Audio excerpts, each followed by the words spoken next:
ahead and get started.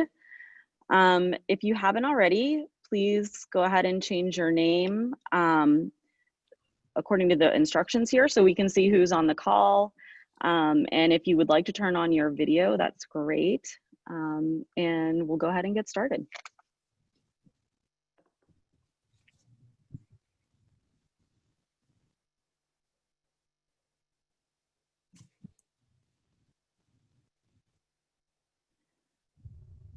All right.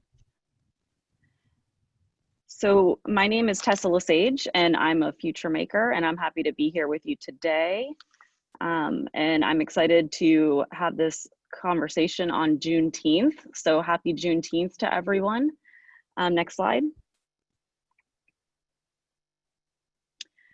Before we get started, I would like to ask everyone to just take a moment of silence in honor of George Floyd, Breonna Taylor, Ahmaud Arbery, Tony McDade, Rayshard Brooks, Julian Keene, and the too many others that we have lost because of racism.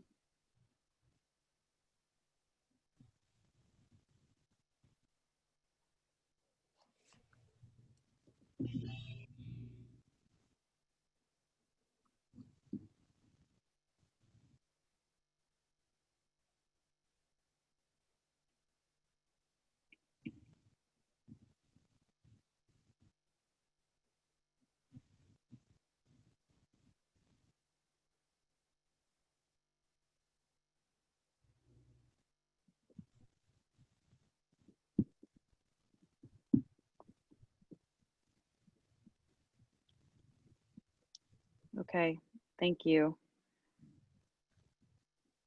Next slide. All right, so it is important to recognize that racism caused trauma in all of us. It doesn't matter what your race is, racism is always traumatic and it causes us all pain. And some of the things that we discussed today may be painful or bring up memories, and we just want you to remember that you can come back to your breath and remember that this is a safe place for us to have conversations in our community about the history of racism, implicit bias, and how we can move forward as a community to a better future.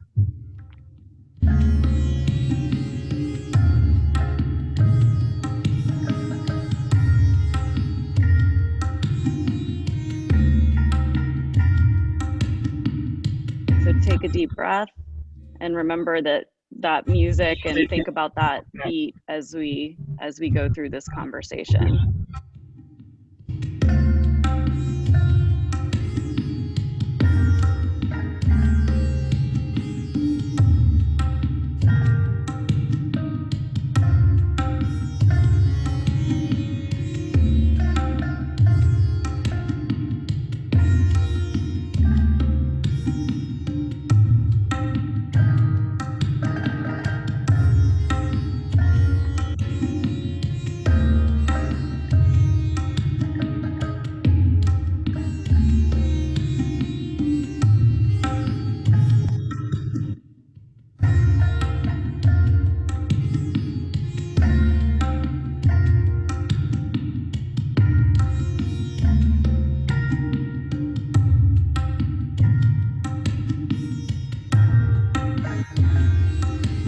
Okay, next slide. All right, so again, we had a few people come on during our opening here. So again, I'm Tessa Lesage and I'm a future maker. It is so awesome to have you all here on Juneteenth. Happy Juneteenth to you. I just want to make a note that all are welcome here. We know that it's really hard. Everyone's juggling remote working or trying to work from offices with brand new rules and environments, and we're operating in a COVID world. So everyone is welcome. Your kids are welcome. Your pets are welcome. If your cat walks by the screen, that's okay. Roommates, it's okay. Everybody is welcome here, and we're just happy to have you join us. And if you need to, you can go ahead and stop your video, though we do love seeing your face. Next slide. Our objectives today and in all of our series of equity and COVID conversations through the Equity Action Team of the FutureMakers Coalition are to practice self-care and healing, to get to know the FutureMakers Coalition, to explore structural racism through the lens of COVID. COVID has really shown a light on a lot of the systemic issues that we have in our region and in the country. And so it's a great opportunity to really start to talk about solutions and understand those challenges better, learn about our own implicit biases, and hopefully ignite collective action to co-create an anti-racist systems in Southwest Florida. Next slide. So we have a community agreement here in our Equity Action Team conversations, and that's that this is a brave space. So we're going to be respectful of everyone's views, even if we disagree. Feel free to use the chat, but please practice respect. Be willing to share your thoughts. It's okay. This is a safe space for learning, and it's okay to share your thoughts. Be open to hearing other perspectives on your thoughts, or to ask questions and be open to hearing the answers. Try to understand each other's perspectives. And be open to changing your mind, right? That's the beauty of having these conversations together, is learning from one another. Next slide. So a little bit about the FutureMakers Coalition and why we're having these conversations. The FutureMakers Coalition has a goal of transforming Southwest Florida's workforce by increasing the proportion of our working age adults that have the degrees, certificates, and other credentials that are needed to fill in-demand jobs in the region. And our goal is to get to 55% of the working age adults in Southwest Florida having those credentials by the year 2025. Next slide. And since the FutureMakers Coalition has started, we've added over 21,000 credentialed, skilled workforce in the region, and that's huge. That's such a big deal, and we're so proud of that. These are not just folks that graduate and move on to other things. These are not just all of the degrees that are added. These are the individuals that actually stay here and are working in the region. Next slide. But here's the problem. Even though we've added those credentials above and beyond business as usual since the FutureMakers Coalition has started, we're seeing, if you look at the line over time, despite those increases, it's still not increasing at the rate that we need to hit our 55% goal.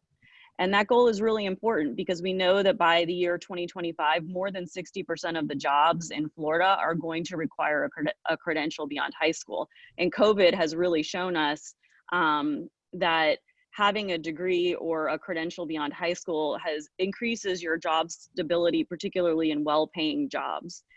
So we definitely have work to do, and that's why we have an equity action team that's starting to work on these issues. Next slide. So today, I am extremely happy and proud to introduce Dr. Jan Meij, who is an assistant professor of sociology at Florida Gulf Coast University. He is an educator and a scholar in the realm of inequality and stratification. He earned his PhD from Oklahoma State University in sociology.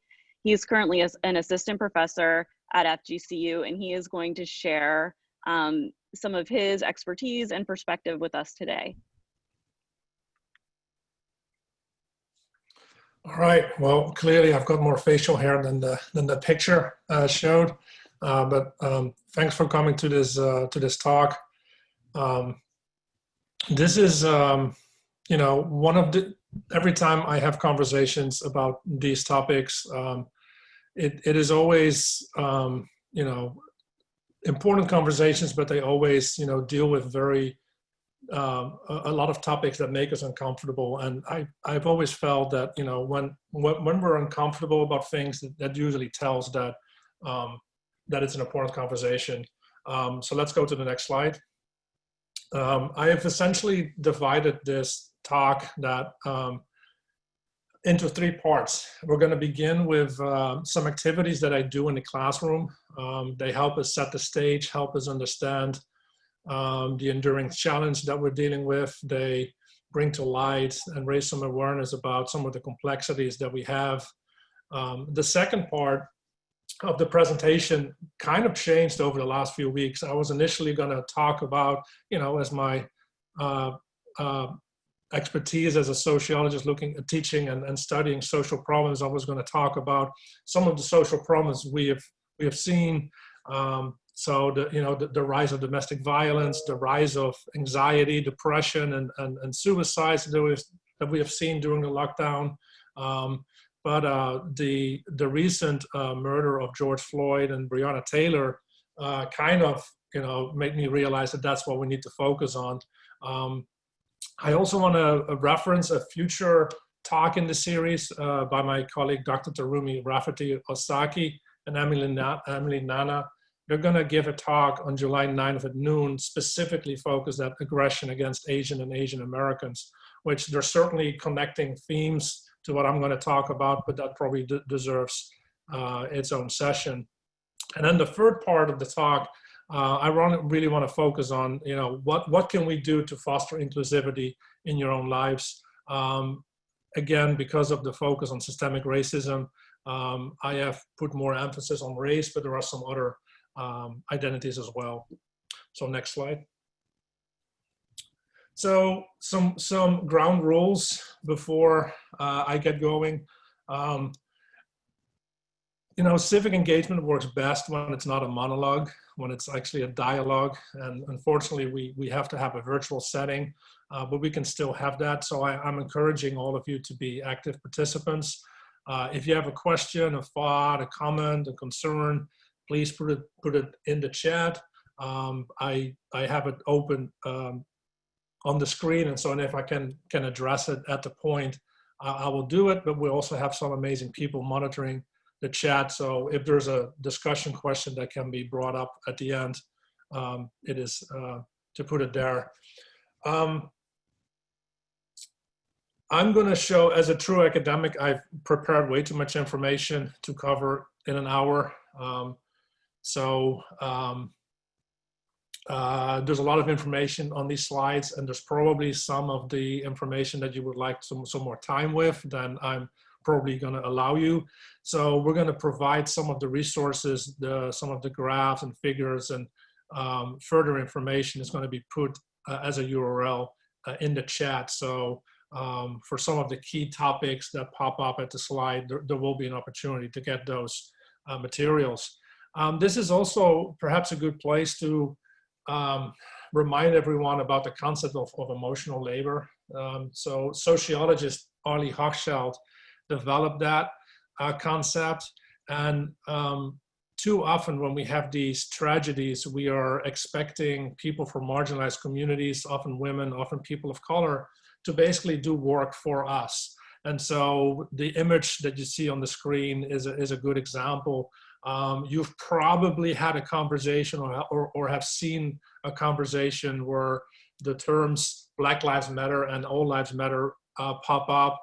And then almost always there is this work that we put on Black people to then explain what is problematic with All Lives Matter. And I think this image kind of sums up the accurate assumption. And so the takeaway point is that I'm certainly not going to tell you to stop talking to people, but be cognizant that when these tragedies arise, that when you have questions, that there are things we can do.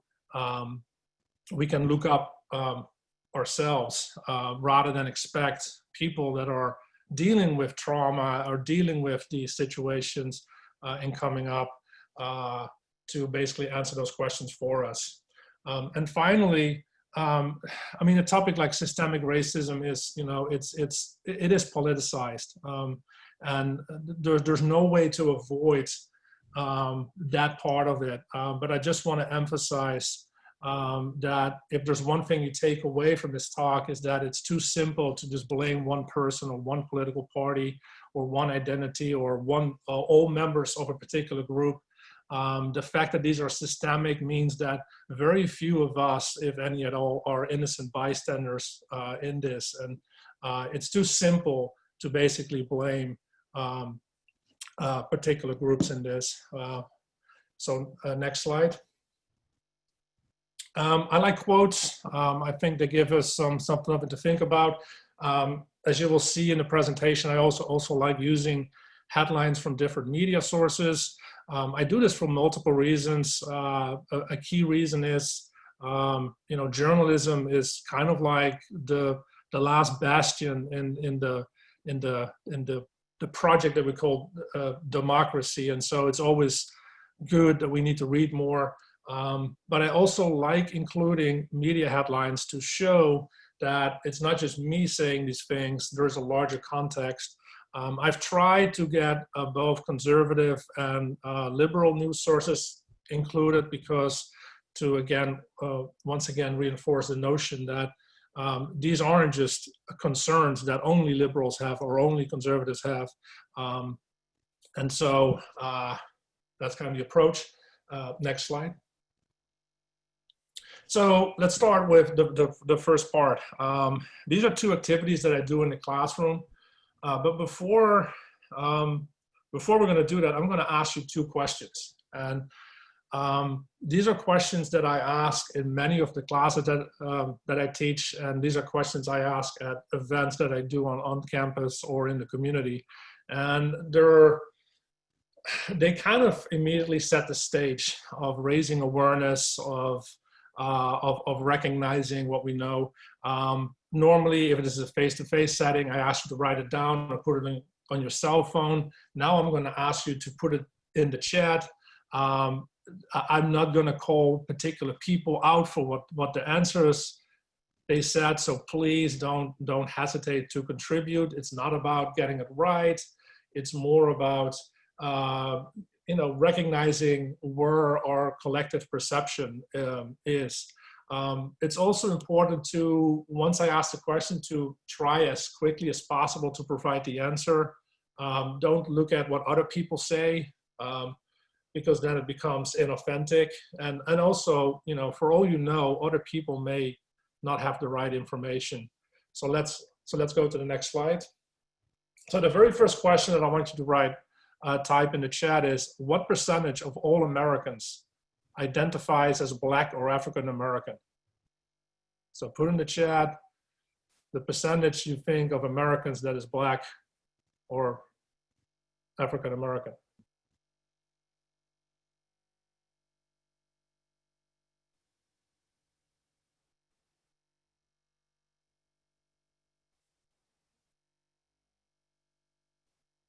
So the average person, and we can see this in the chat reflected, is the average person in the country would give an answer between 45 and 65%. And when I've done these questions, I see the same percentages emerge. I've asked administrators on campus, students, faculty, staff, members of the community, and usually that range of the percentage pops up. This is, I must stress, also regardless of race. The actual answer to this question is 13%. So only 13% of the country is Black. If we're going to be specific, it's 13.4%. And so one of the things I want you to do, especially if you look at the chat, you will see a lot of higher numbers, is I want you to ask the question, what made you answer the percentage that you gave? And let me stress that you know, you're not a racist for saying that there's a higher percentage than there really is, but it tells us that we commonly think that way more people in this country are Black, where it's only about 13%. Now, why is this important? So it is important, and I will also, of course, stress that this is a national number. So depending on what region of the country we look at, the numbers may be different.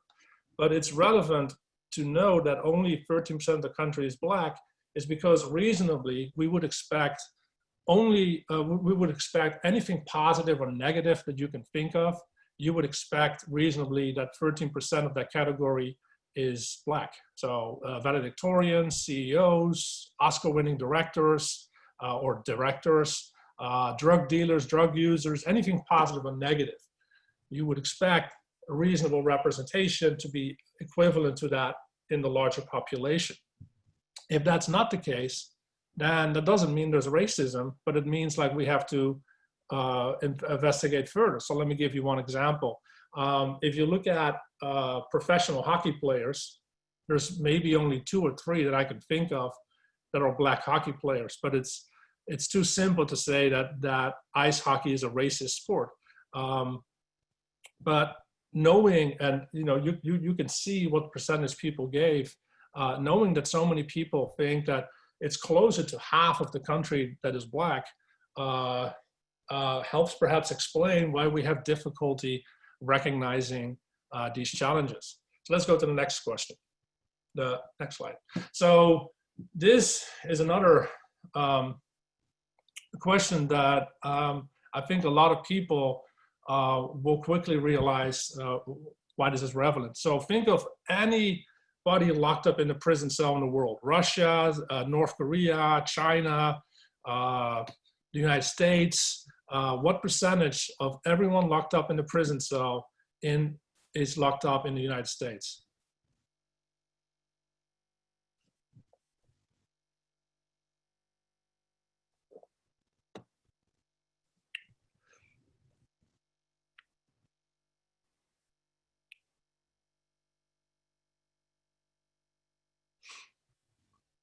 So I see a lot of higher numbers than I normally see, which probably tells me that some of you are aware of this, but while we only have 5% of the world's population, we lock up about 25%. And this is in a context, by the way, where crime rates have actually gone down, and violent crime is actually down. But we lock up a lot of people. There's a lot of studies that have looked into it. I believe I put a resource in the document that people can sort of look at why the number is higher. But oftentimes people are shocked when you say 25%. Given the answers today, I don't think many of you are surprised.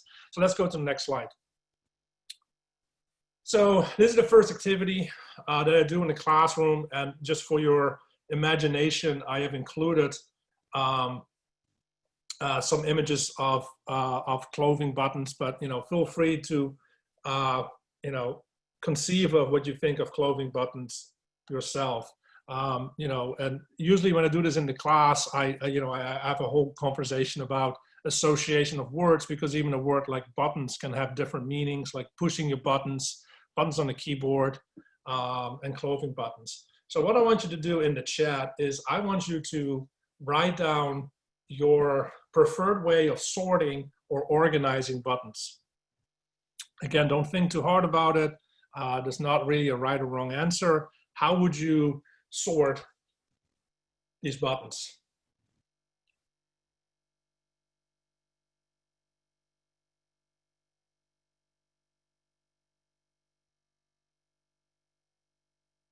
So it's interesting seeing how many of you use color, and I will say a little bit more about that. So let's go to the next slide. So this is, over the years, the answers that I've gotten. So the next question is, of these categories, which one do you think is the most important category and why? So in the chat, just type in the category and then a brief explanation of why you think it's the most important category.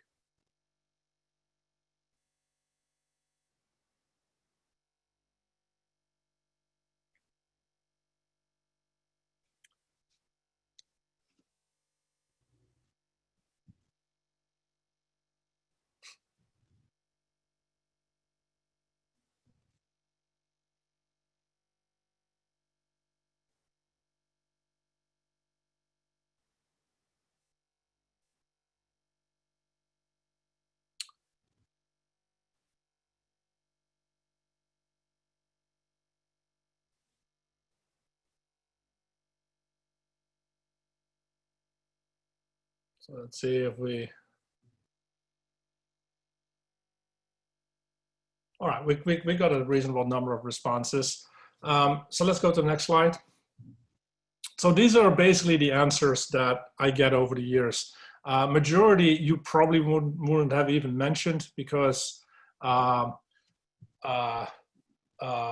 a reason because I didn't actually give you buttons to work with. And quite frankly, I don't hear that too often. Most of the explanations come down to functionality and like aesthetics. And it makes sense, right? If a button pops off of my pants and I want to use a small, tiny, round button with one hole, that's probably not going to be sturdy enough. You need something with, that's bigger and has like more holes to make it sturdier. Likewise, if a button of this polo pops off and I put like a big purple teddy bear shaped button on there, it's not aesthetically professional, right? So it makes sense that those are sort of the answers that we see. Now, if you go to the next slide. So what I essentially did, and this is why it's interesting, why so many of you immediately said color, because if I would have asked you to say, how can you sort people? I don't think any of you would have said color, and I don't think many of you would have mentioned race. But all of these categories that we sort buttons in are ways that we sort people in, and we have some of the same arguments for justifications for why they are important. Just as a little aside, this seems like an easy conversation, right? But consider something like majority, right? That's what we do in a democracy. But does it make sense that we are asking the majority of Americans worldwide to have a say in what happens to Black people? Does it make sense that the majority of the country who are heterosexual get a say in whether or not gay people can get married? So these seem like easy topics, but they have centuries of philosophical discourse and things of that nature that are very complex. But the larger point is, this was just buttons, right? None of your answers, you would be called a buttonist, right? But you can also see that in a matter of seconds, several of you created different answers. And so you had different answers and you have different justifications for that. We don't really agree on how to sort and rank buttons. And we also don't agree on how to sort and rank people. So it's kind of like one of the main takeaway points. The other thing too, is that this helps us understand that, we stereotype, we like to sort. I do this in the classroom, right? If a student doesn't turn in an assignment, it's not very hard for me to think like, well, the student must be lazy. The student must have been partying and not caring about their coursework. Or, right, just like with stereotypes that so oftentimes seem like common sense, the reality is usually much different. For example, half of all of our undergraduates work 30 hours a week, if not more. They're expected to be a full-time student, which means 30 to 45 hours outside of class time they need to spend on their courses. So, if you add that up, that is 60 hours, 60 to 75 hours a week that, half of our college students are spending on their class and coursework and, their work, which, it's an activity like this helps us reinforce that. So let's go to the next slide. There's a second activity that I do. And if you're a true Floridian, you will recognize the names. It's a very simple scenario. There's two runners. I made it gender neutral. So if you want to have, two different people run, you can pick whatever conception. But essentially, Dorothy did not know that Sophia was forced to wear ankle weights. So after the race, after all, the judges stopped the race and removed the ankle weights from Sophia. Dorothy was 2 miles ahead. So in the chat, please tell us how you would make this race fair. The only answer you cannot provide is restart the race. So how would you make this fair?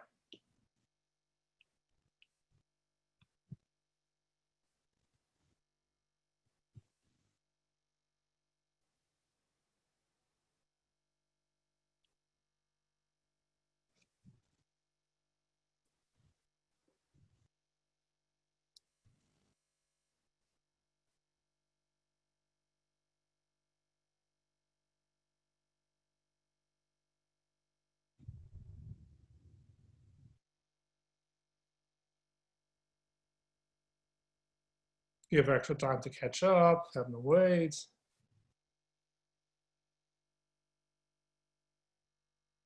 Add time.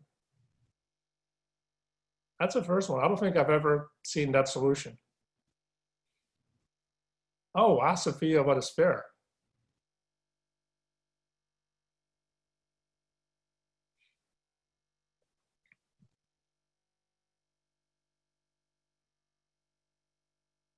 All right, so this is an interesting group because you not only are aware of some of those typically unknown facts, but also you've given different solutions than I typically hear. So let's go to the next slide. These are typically the solutions that I see, and many of these are mentioned by some of you, but there are additional ones. I personally enjoy the one that that Randy suggested, ask Sophia and Dorothy what they agreed to be fair.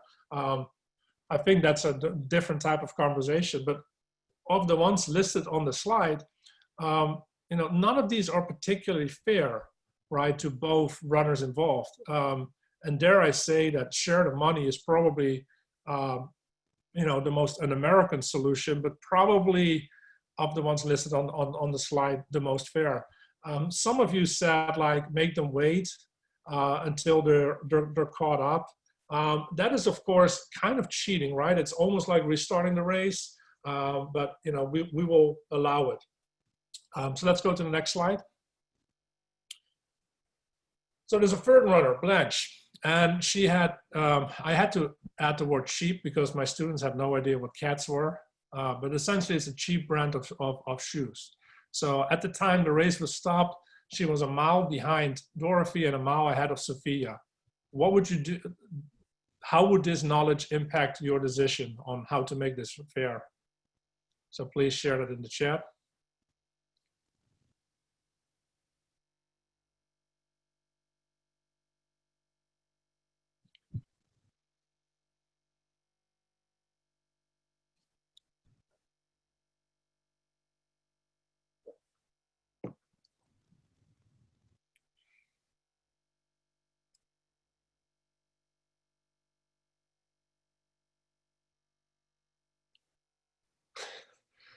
That's probably a good answer. They need to redesign the race.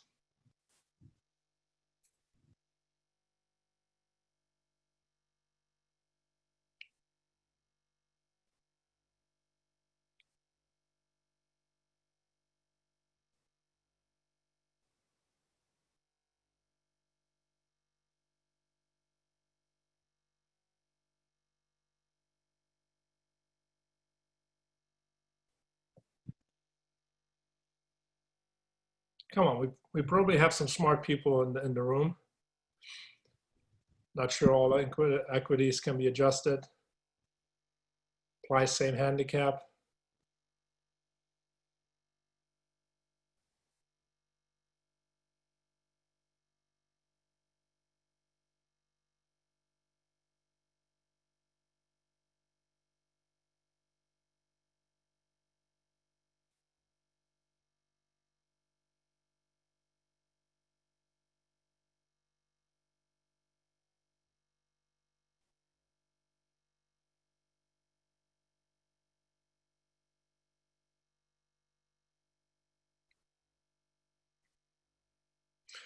All right, so let's go to the next slide. These are the solutions that I typically get, and some of the ones that you have suggested. In particular, I want to, again, none of these are fair, right? Because Dorothy wasn't aware of any of this. But I, in particular, want to point you to the solution of doing nothing. As you saw in the previous situation, sometimes I get from students like, why was Sophia allowing herself to wear ankle weights? Like, why does she tolerate that? And you see that same type of sentiment pop up here, like, oh, the performance wasn't too bad. I will say that my all-time favorite answer came, I only heard once, but it came from a student athlete who actually grew up in poverty, who said, well, I mean, if you're skilled, you will get sponsors. But it's clear, right? why, it's almost frustrating. I keep doing this exercise, and almost never is there a truly fair solution. So let's go to the next slide. So it's kind of an analogy for American history, right? So we don't have a time machine. We can't go back in time. So you can't restart the race. The ankle weights could be symbolically representing slavery. It could symbolically represent the way white people view affirmative action. As a side note, if you look at the data, it's strongly suggested that actually affirmative action benefited white women more so than any other group. But the frustrating conclusion, perhaps, is that it's almost impossible to make life fair for everyone. There's a piece probably written about 5 or 6 years ago by Ta-Nehisi Coates, where he talked about the case for reparations. If you notice on the first scenario, one of the solutions was to give all the money to Sophia as the victim. It's always interesting how when I don't mention race, that people talk about reparations much easier than when you start talking about actual oppression, like Native Americans and African Americans. We still have, in 2020, we have discussions about this, and a lot of people dismiss that idea. But Ta-Nehisi Coates makes a very strong case for that. There's another piece that he has written on the Black family in the age of mass incarceration that in some of the larger conversations that we're going to have next kind of fits. So let's go to the next slide. There's too much information on here, but essentially there's a lot of reasons why we should care, right? So we can't make this fair, at least not easily, but there's a lot of evidence why we should care. Like, I mean, there's philosophical notion of social justice. Even if you look at the architect of capitalism, Adam Smith, he essentially sounds like Karl Marx when he talks about inequality. And I talked about it. Any major religion I can think of, there's some notion of a beggar makes it into heaven easier than a wealthy person. There's a lot of evidence that educated voters improve democracy. There's a link between crime and inequality. And, just think about, would you rather, do you think there's more crime in Naples versus Lehigh Acres? And too often we sort of think of simple solutions like, well, bad people commit crime and good people don't commit crime. And it's more complex than that. I see a question pop up about fair versus equal. And I think that's a good point. We can discuss it later in the Q&A, but I always frame it like we can view of equality in 3 different situations. 2 are problematic and one is what we should strive for. Equality of condition just simply won't happen, right? I mean, I'm wearing glasses, right? It's a disability, right? Not a complicated one, but it's a disability. There's no way, unless we really start messing with DNA, that certain inequalities are avoided. There is equality of outcome, which is not desirable, right? I mean, should anyone, regardless of activity and performance, get the same outcome? It's probably not fair. So it's about equality of opportunity that we need to focus on. And the equality of opportunity probably would be considered the most fair. But in the context of that 20-mile race, there is not really a way for us to do an equality. We certainly don't have equality of condition. We certainly don't have equality of outcome, and equal opportunity isn't really provided either. So it's a good question, but it delves deeper than that. The other thing I want to say about this is that there is a financial incentive for us to care about addressing inequality. For example, if you look at homelessness, for every dollar we would spend in housing the homeless, we're currently spending, as taxpayers, $3 to keep them on the street. So we're getting a bad deal by allowing homelessness. And there's roughly about 400 empty homes for every homeless person. And if that doesn't convince you, think about your local communities and how many houses are for sale and what it does to your property value if many of these empty homes are stay empty. Likewise, with food assistance, we know that roughly for every dollar we give in food assistance, $2 goes into the economy. Hunger is certainly something that is much more about distribution. Based on current food production, we produce enough to feed everybody in the world, a daily diet of 2,800 calories. So I think we have some medical professionals with us, and they can tell you that 2,800 calories is way beyond what we need. And in fact, if we all become vegetarians, we can feed, based on current food production, we can feed 12 billion people. So, improving, investing in some of these solutions to make the conditions better for people saves money down the road. I mean, just look at what happens when people don't have health insurance and then they end up in the emergency room, and then taxpayers pay that bill. And so there's a financial incentive to focus on that. And the final thing, and I noticed there's already a document in the chat for this. There is a disastrous effect of low wages. I probably could have put COVID-19 in here because just consider who we deem essential workers right now.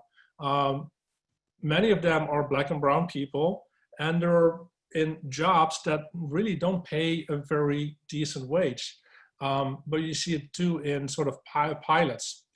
Captain Sully, when he, the hero that landed that plane in the Hudson Bay, gave a testimony to Congress a few months later, and it wasn't really addressed in the media, covered that much, but he talked about some of the conditions that was happening and allowing inexperienced pilots that are cheaper, right, to fly our commercial planes. And so, salaries of 19,000, 1930, being made by pilots that are flying our planes doesn't make me feel safe. And so he was talking about how there's a need for policy change in that. So, inequality in many different ways, even if we're not immediately struggling with it ourselves, affects us directly. And there's a lot of reasons to do it. So let's go to the next slide. So now we're getting to where we were in the past few weeks. And to reinforce the notion that these are structural problems and not just appearing in 2020, the picture on the bottom right is from Ferguson. Notice at that time, right, it's from 2014, we had a different person in the White House. So, these problems are with us. Over the last few weeks, we've seen peaceful protests being met with sort of violence and aggression. And you can see it in some of these pictures. Some of the chemicals that are being used, by the way, are banned in warfare and are illegal in many other countries. And so that's a whole side conversation that we need to have. But clearly tensions are running high. And as you can see in all of these pictures, in many of these pictures, you see police officers almost, looking like militarized personnel. The image on the left about Buffalo is to, show how systemic these problems are. So these police officers at this event were taking a knee out of solidarity with the protest, which was, a beautiful symbol that was going towards healing and going towards reform. But at that same event, we saw some of the same police officers that were kneeling violently shove a 75-year-old white activist to the ground.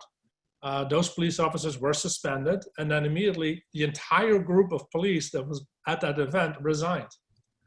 We saw a similar situation in Miami. Chief of police was saying that we need to reform. There's some necessary reforms that are needed, and the entire SWAT team resigned from that. And so clearly commotions are running high. I wish I would have added one more picture, because the other thing that we saw during these demonstrations were not the rioting and the looting. That was mostly done, by the way, by extreme left and extreme right-wing groups that are not affiliated with the protest. But we also saw communities gather to clean up the trash and sort of clean that up. And I saw very little media attention for that, but there are some pictures of people just doing that. And so, you know, a lot was happening. So let's go to the next slide. So there's a claim, right? So the police is racist. And, you know, remember that, you know, we talked about how 13% of the population is Black. You can see there's a disproportionate burden on Black people being killed by the police. And there's a breakdown further on in if they were not attacking the police officer. And so, you know, sometimes you hear the argument, well, that just means Black people are more likely to break the law, are more likely to engage in crime. And the data to break that down is very complex, because there is a connection between social class and race. And so poor people are more likely to engage in violent crimes, but they're also more likely to be enforced in those communities.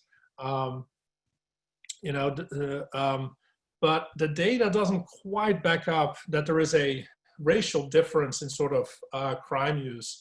I've included a chart on here about drug use, and you can see there's not really a difference between white and Black people in terms of who's using drugs.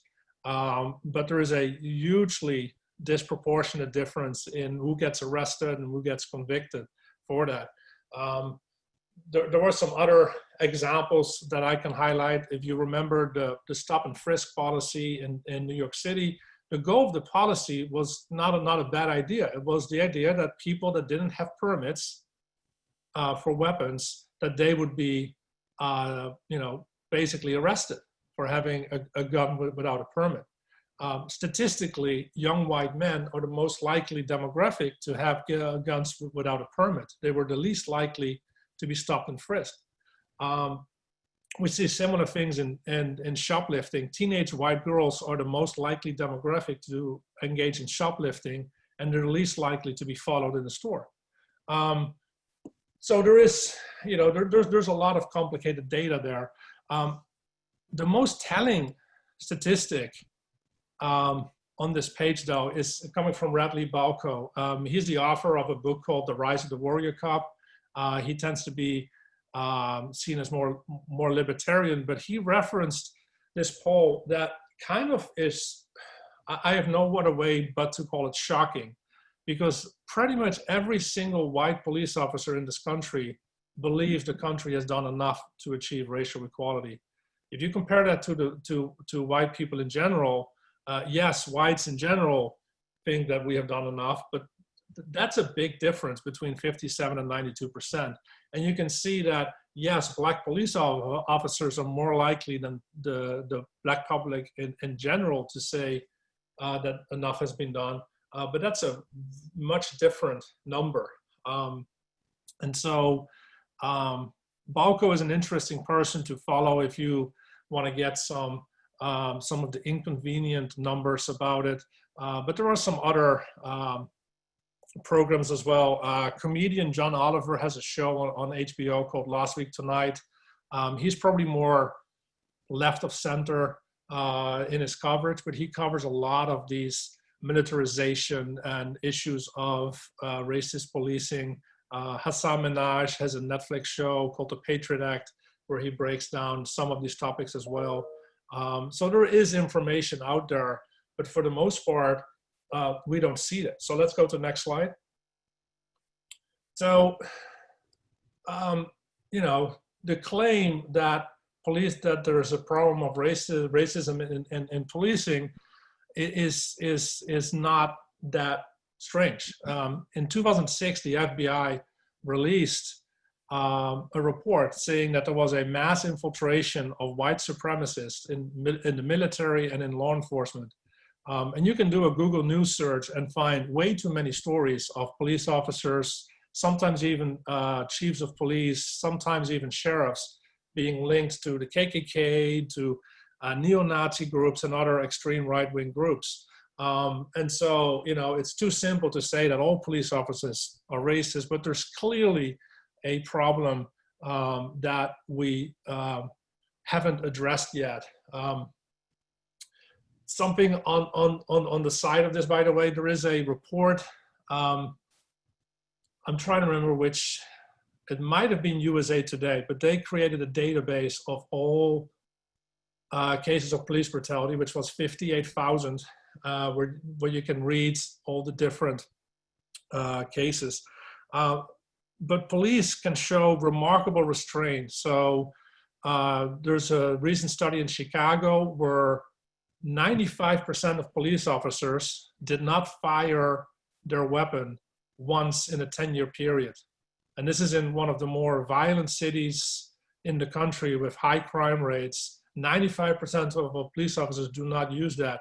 There was one person with multiple complaints against them. And so the solution seems pretty straightforward, but there's a reluctance in sort of addressing that. And while there's no accountability, right, it becomes, the police become more, feel like they're more under attack, and the general public becomes more skeptical of it.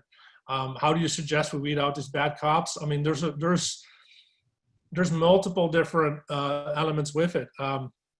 I've heard from different political angles, I've heard the solution that if we just train police officers, if we require them to have more regular training, the amount of training that they have to do is remarkably low. But also if we train them in jujitsu, right? You can, if you require a police officer to be a blue belt in jujitsu, you can keep somebody who is aggressive down without, killing them. There's probably also, there has to be accountability. I mean, we hear a lot about unions and it's very hard to hold a police officer accountable. San Francisco just made the announcement 2 weeks ago that they said that they will no longer hire a police officer that was fired or had cases of violence on the record. And so too often you see one police officer get held accountable in one precinct and then get hired somewhere else. Probably some more community oversight. Probably there's a need for police officers to live in the communities that they police. If you think back to Ferguson, the majority of that community is Black, and the majority of the police officers who doesn't live in Ferguson is white. And so, that doesn't help. There is, and probably the other thing too, we're asking way too many things of our police officers. We're asking them to be mental health experts. We're asking them to deal with homelessness. We're asking them to deal with all these other problems that the rest of society could deal with. I mean, that's part of what the Twitter handle, the police is about. It's not about stop having police officers, but use some of that funding to fund social workers and counselors and therapists. And, some school districts have now canceled their contracts to have police officers in the classroom. If you're not, that's one of those ways to do it. But it's probably more complex than that. So let's move to the next slide. This perhaps explains why we have such a trouble, with some of these numbers. If we look at, so reasonably you would expect maybe about 70% of white people, given that's roughly the number of white people in the country, you would reasonably expect 70% of representation by white people. But some of the most important jobs in our society that tell our stories, teachers, full-time college professors, people that direct, movies that are promoted, which music is produced, the people that cover the news, it's essentially white. I mean, it's shockingly white to some degree. Because we're dealing with such heavy subject, I put this image on the right by my colleague, Dr. Derek Brooms. Unfortunately, there's not a shareable link to that list, but there's multiple ways to get these sources and some of these other storytellers out there. But this is part of the problem, right? That we don't hear some of these problems because the ones that are telling the story are mostly white. Let's go to the next slide. Here's another one that will work, and I believe I put some links in there that you can find. This is a PhD student that created a starter kit. If you want to get started reading on anti-racist, there's intermediate level, especially in terms of crime. I can strongly recommend the new Jim Crow, which is a fascinating book that deals with crime and race, and broken down in different sort of topics. So let's go to the next slide. If you want to check that, there's a link in the chat. And so because we see such domination of white people in who's telling the stories, we perhaps don't always are cognizant of these facts. So we see a gap in wealth inequality. We see a gap in income inequality. We see a share in poverty. We see a much higher number of Black Americans lacking health insurance. And we see it with COVID. There's a disproportionate number of Black people that are dying from COVID. And part of this, yes, is due to unequal access to healthcare and underlying health conditions. I mean, hopefully when we come out of this, there is a serious discussion about, how to systematically treat underlying health conditions and take it seriously. Because if you compare our death toll to other countries, there's a lot of underlying health conditions that are simply easily explained by the fact that we don't offer affordable and quality healthcare to everyone. So hopefully that's we're going to have a more serious conversation about that as well. But the other reason why Black people are more have a higher death rate, they're more likely to also be essential workers. And like I said earlier, we have deemed people that make minimum wage or barely above minimum wage, they're essentially, facing the brunt of all of this. Well, the rest of us can work from home with not risking income. We often hear talks about how we need to pay more attention to the working class, and I fully agree.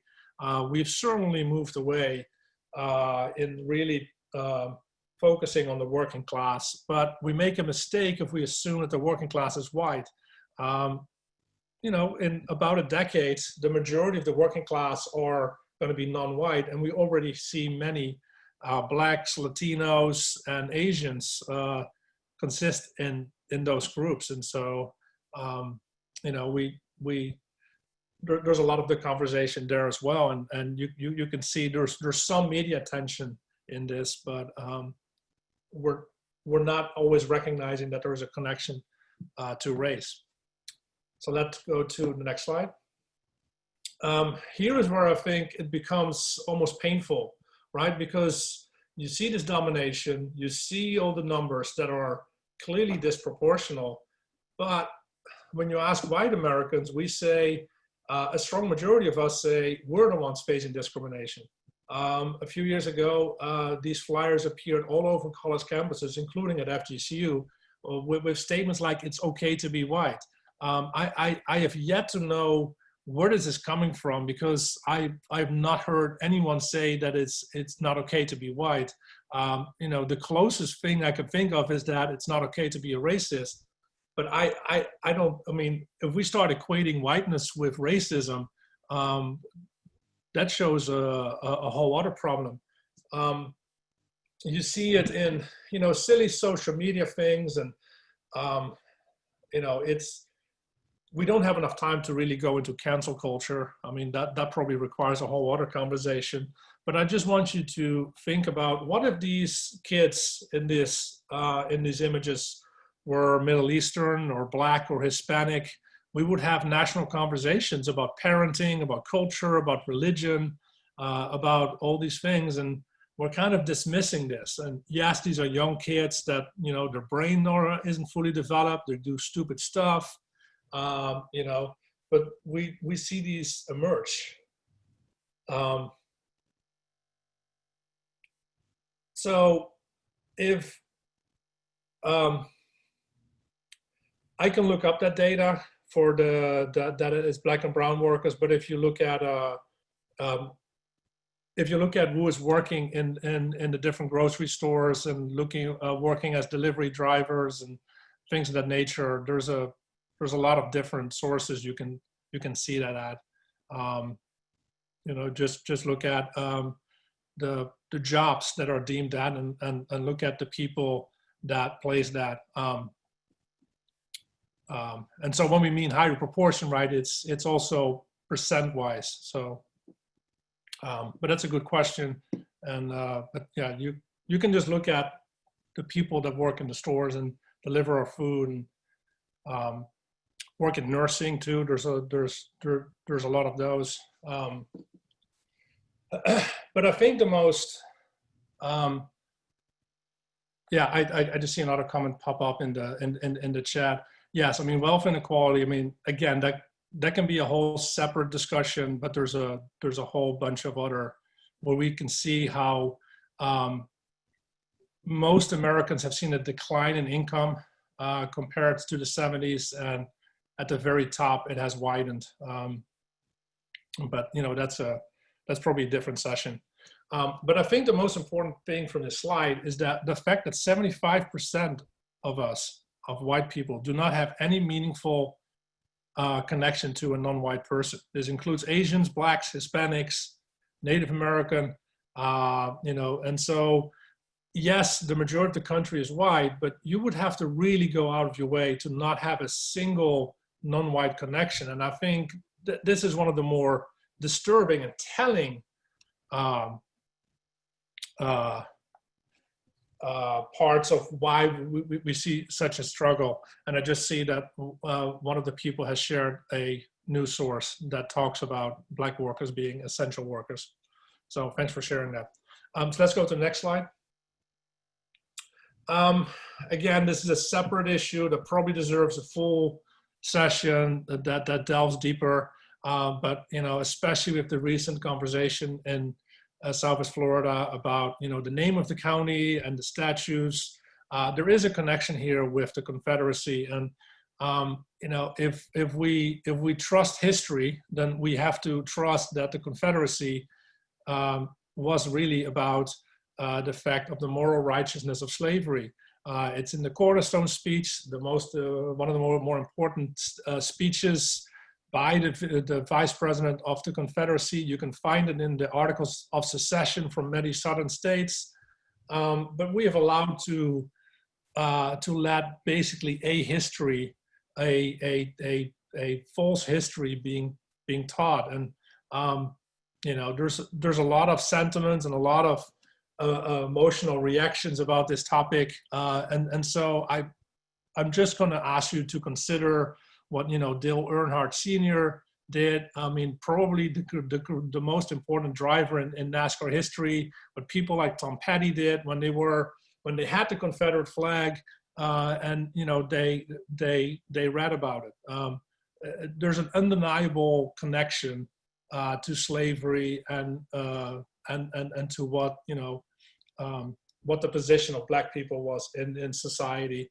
I'm sympathetic to some people saying that that's not why I use it for, but you know, you can't take you know, symbols out of their historical context. And as you can see, you know, part of the reason, because you know, the daughters of the Confederacy were allowed to basically teach and rewrite history. So let's go to the next slide.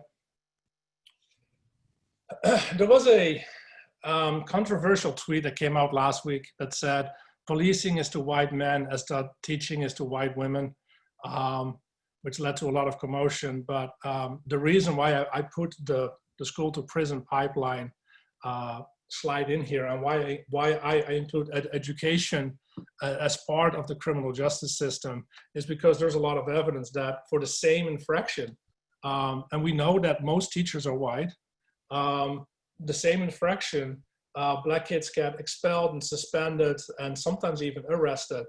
There's a shocking amount of young kids, sometimes even, there's one story of a 5-year-old kid throwing a temper tantrum in class and being arrested, being handcuffed and taken out of the classroom. And so there's an inconvenient reality with it. We see it in plea bargaining for the same crime. We get easier sentences or better deals offered to white defendants versus black defendants. And so we see it overarchingly in different sectors. Let's go to the next slide. We see this in healthcare. This study, by the way, I will emphasize, this is regardless of race. So doctors, regardless of race, believe that black people feel less pain, which is, shocking, in many different ways. We've seen in recent years studies pop up that for the same procedure, black kids are less likely to be prescribed painkillers, to be administered anesthesia.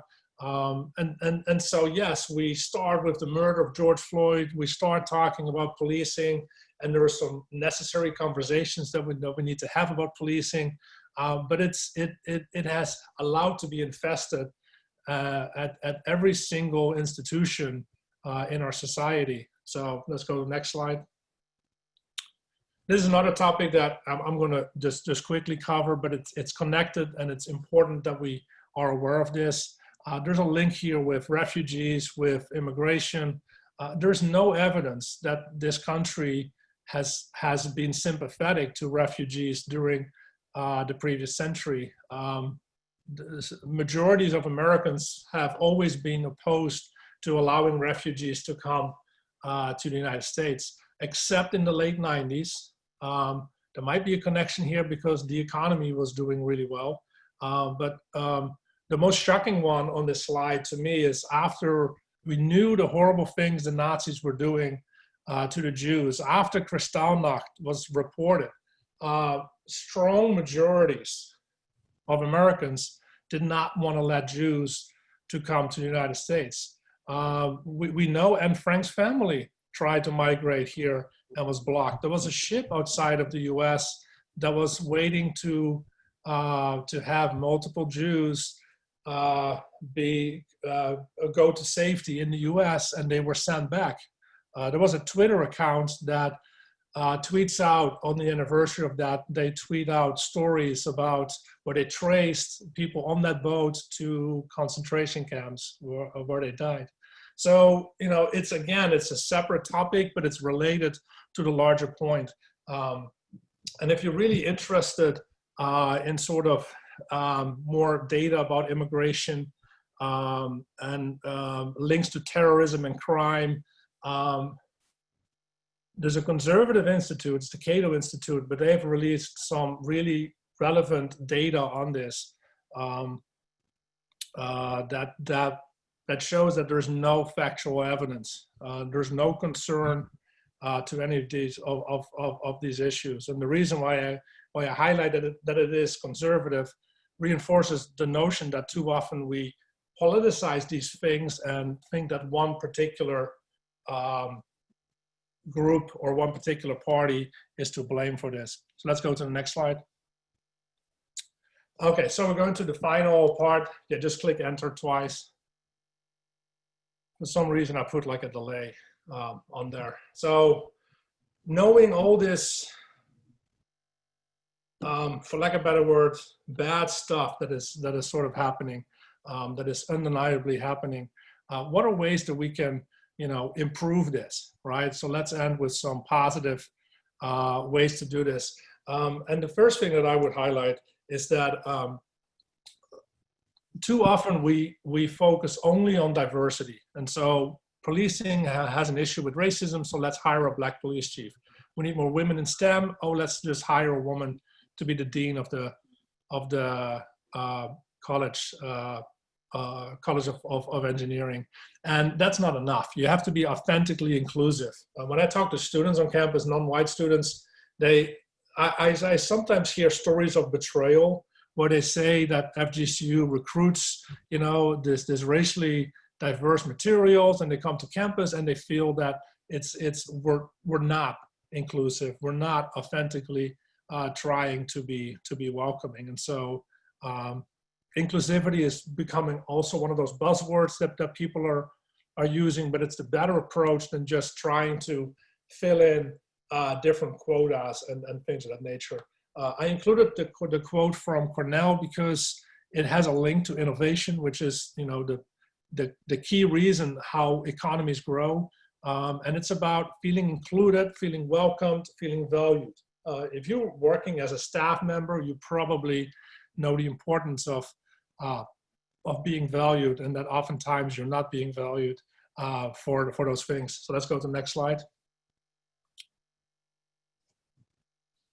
Let's skip this one for the sake of time. So yeah, just keep pressing. I couldn't remove that from the slide. So these are different categories that, these are biased towards a higher education setting, but these are different ways that we can think of the relevance of being inclusive. And so sometimes people mock this idea that like it's just crazy, like people just should be treated the same ways. But there are fundamentally different experiences. I had to reconsider the way I teach, knowing that a majority of my students are first-generation college students. I have to reassess how I value rigor, or how I include rigor in my classroom, by the fact that half of my students work 30 hours or more. And there's a balancing act. I have to reconsider that for some of my students, they have kids. Some are veterans. So there's particular different identities that we can think of that we need to be cognizant of. So let's go to the next slide. And here I put how simple, how quickly you can find some of these stories for if you want to diversify or be more inclusive in what you consume, what you watch. You can do a quick search and you can find tons and tons of articles online of what you can do. But a lot of this topic always comes down to notions of privilege, and so it's fundamentally focused on Patricia O'Collins's concept of matrix of domination, which essentially breaks down your identities and tells you what is your lived reality based on those group experiences. You can find all sorts of resources online: white privilege, male privilege, there's black male privilege, there's heterosexual privilege, there's female privilege, which I really recommend you to read, because essentially what female privilege is just the other side of the coin of patriarchy. And it's not about making you feel guilty or making you feel bad. It's more about being aware of some of the conditions that there are certain taken for granted assumptions. For example, anytime that I talk about issues of race, I don't get to talk that I'm an angry black man. If I talk about rape culture, I don't get comments on sort of gender, whereas women that talk about this are often dismissed as difficult notions. And so it's more about what are things that we take for granted. It's not about that we don't work hard, that we don't deserve it, but there are certain opportunities granted to us simply based on my skin color, or simply based on the fact that I'm a man. So let's go to the next slide. These are some simple action items that you can do. Regardless of what setting you want to apply this in, you can do this for your community, for your workplace, for whatever club you're in. Look at the numbers, right? What do we know about the demographics? So for example, right, Southwest Florida is, we should reasonably expect a lot of Hispanics to be represented in positions of power and, on our schools, whereas in other locations, the demographics will be different. But that's always a good start to look at who's around us and who is included in these positions. If we have a leadership team meeting and everybody at the table is white, right, there's probably a conversation that you need to have. What are the opportunities? Or if everyone at the table is male, right, are we offering the same opportunities to women? Starting a dialogue, things like this, but ideally face-to-face, right, are important. Mentoring, I see that being more and more applied. Depending on your professional setting, you probably have organizations already with all sorts of resources and a checklist and speakers and sort of other ideas on how to implement that in these communities. And it's important also that if we want to have mentoring opportunities, that we ask representatives of these communities. For example, at FGCU, I've been pushing for a group that is first generation faculty that are, faculty that were the first member of their family to go to college, would then become professor, to then become a peer mentor for first generation college students. I'm sympathetic to first generation college students, but I don't have that lived reality. And so, it's important that people that have these experiences then are part of that. So let's go to the next slide. For the sake of time, I'm going to go quickly through the rest of these, but a lot of this is essentially about, walking the walk, not just talking the talk, but walking the walk, right? If you say that you care about diversity and inclusion, be present. Put your money where your mouth is. Don't tell everybody in your company to do this and then you're not being part of that. Offer people the same chances for opportunities. Don't think like, well, she just became a mom, and so she's probably not going to have time to handle these extra responsibilities, or she's probably not interested in that, things of that nature.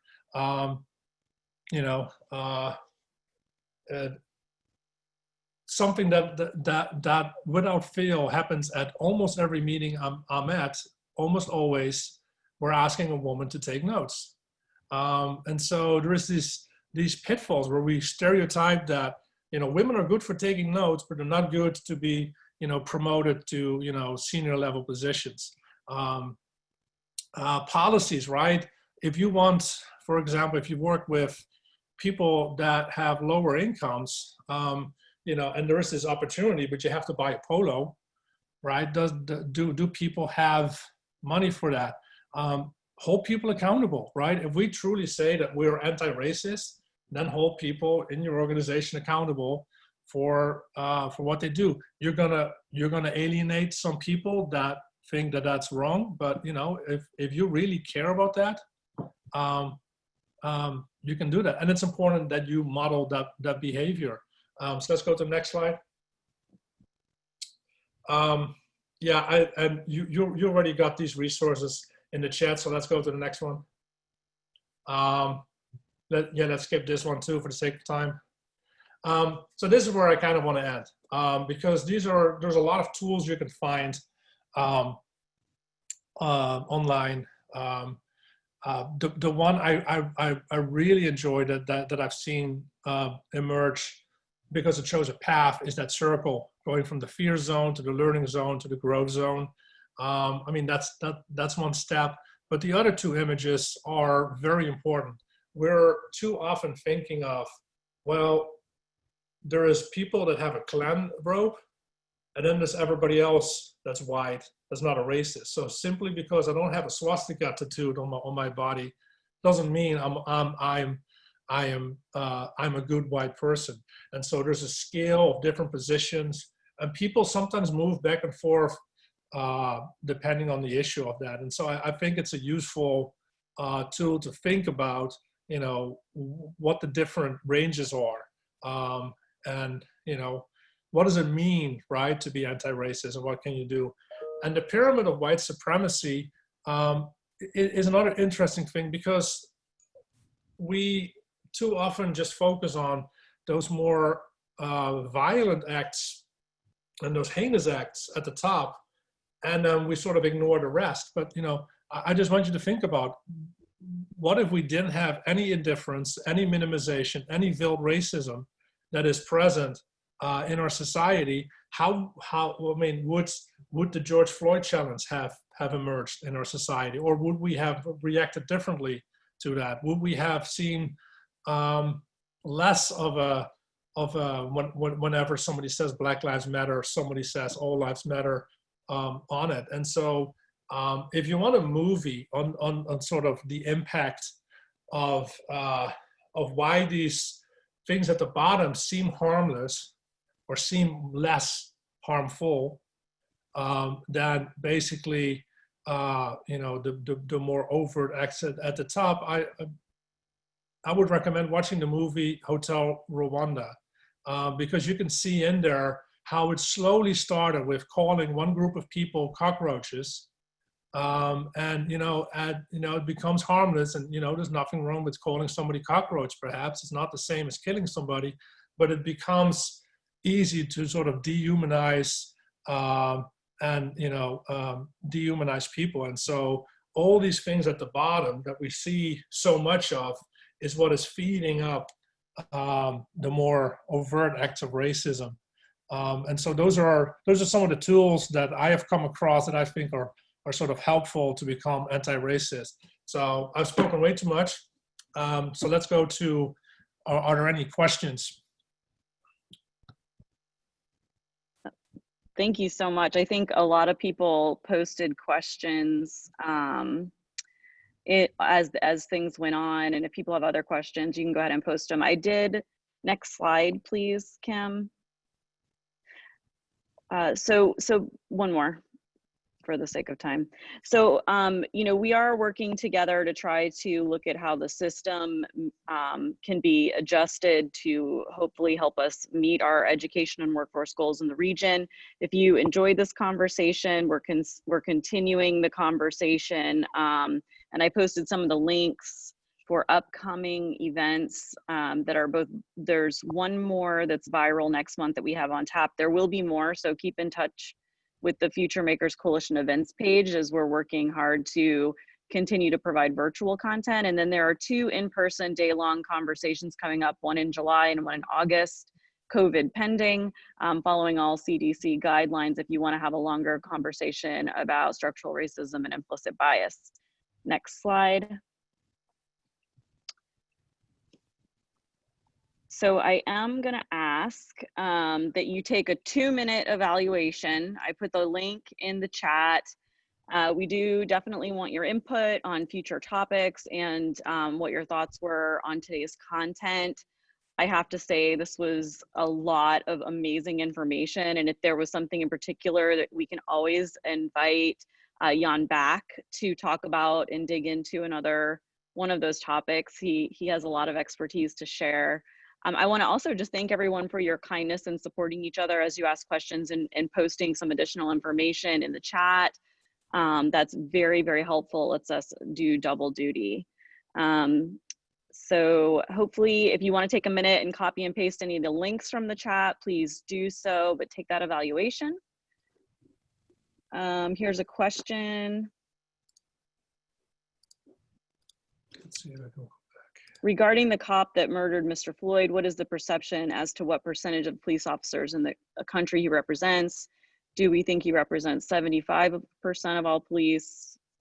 Do you have a? So I think that's a great question. I think my gut feeling is, given, I mean, it's almost amazing, right? I mean, Donald Trump condemned this as a crime. We saw Sean Hannity condemn this. Rush Limbaugh condemned this. The act of what we saw happen was pretty extreme.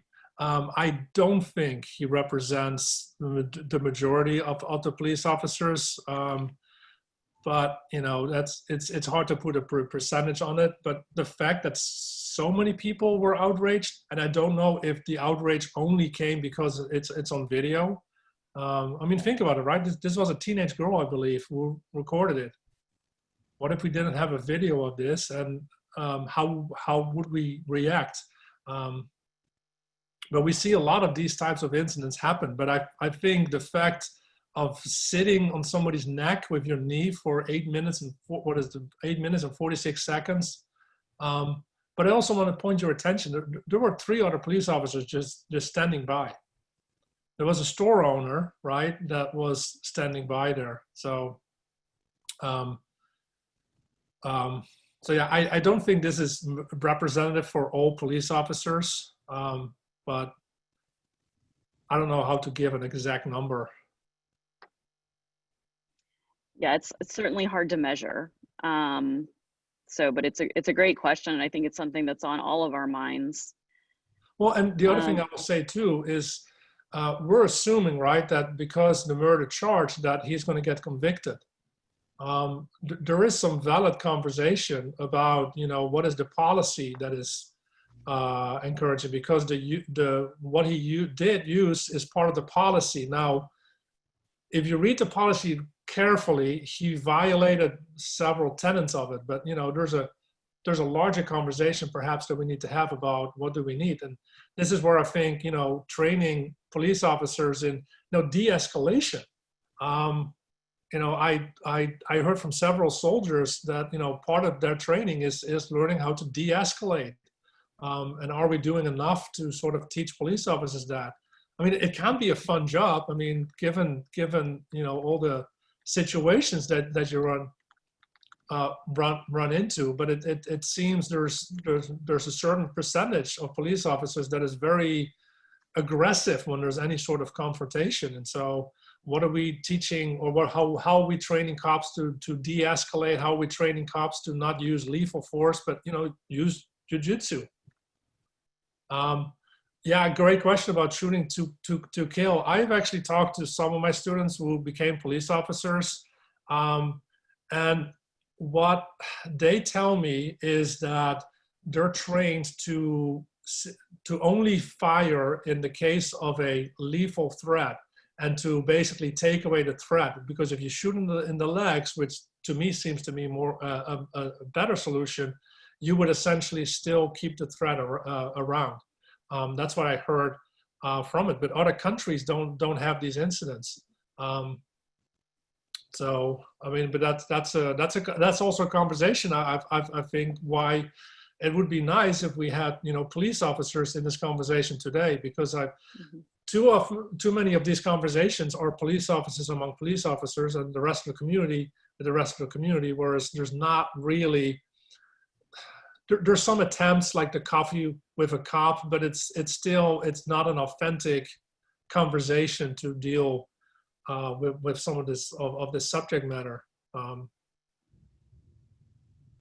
Yeah, you're right. It would be helpful to have one of these conversations with someone who can represent that perspective. Okay, so I want to thank you all so much for giving us 90 minutes of your Friday. Again, happy Juneteenth. Thank you for participating in the conversation. I hope you'll sign up for some more. Make sure you do that evaluation. And I hope everyone has a wonderful weekend. Thank you to Jan for doing such an amazing job and giving us so much of your knowledge. We appreciate you. And we'll keep in touch. Thank you. All right. Bye. Thanks.